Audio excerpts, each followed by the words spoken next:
po. Time check.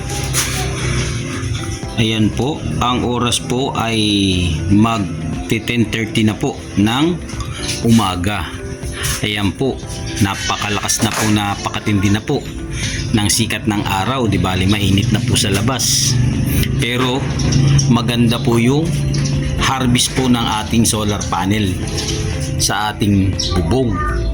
Ngayon po, ipakikita ko po sa inyo yung aking metro. Yan po. Di bali 00 po siya.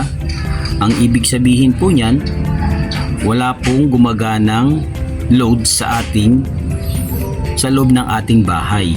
00 po kasi. Ayan po. Dahil ngayon po ay gamit natin ay solar, kaya titignan po natin yung ating solar setup para meron po kayong idea sa aking solar setup. Ayan po. Di bali meron po akong dalawang SCC. Meron din po akong dalawang battery. Isa pong 150 amps saka isang 100 amps. Ayan po. Di bali ito pong SCC na to. Yan.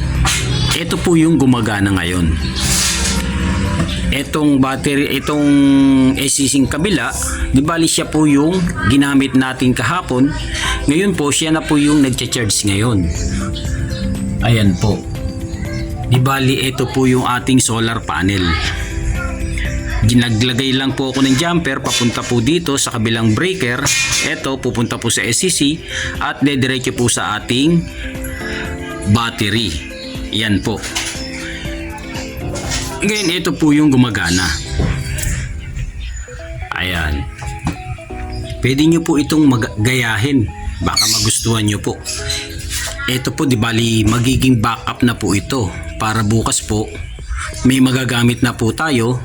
Itong kabilang SCC naman, siya naman po yung nagcha-charge. Para kinabukasan siya naman din po yung ating gagamitin. Tignan po natin yung sa loob po ng ating bahay. Ayan po. Ayan po. Di bali gumagana po sa akin ay dalawang electric fan.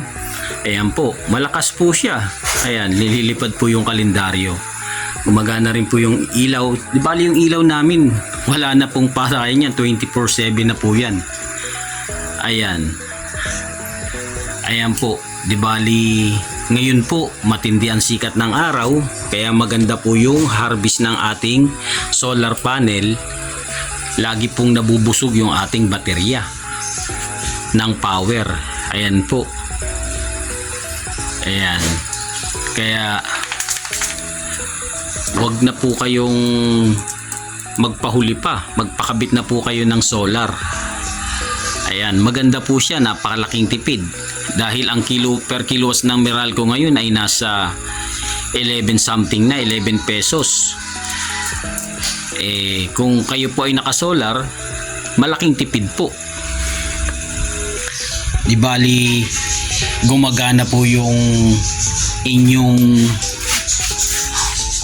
solar, may kuryente kayo sa loob ng bahay, tapos yung metro nyo say 0, ibig sabihin hindi gumagana, wala kayong babayarang kuryente. Ayan po. Tignan, yan po yung aking setup, pwede nyo pong gayahin. Ngayon po titignan po natin ulit yung ating metro.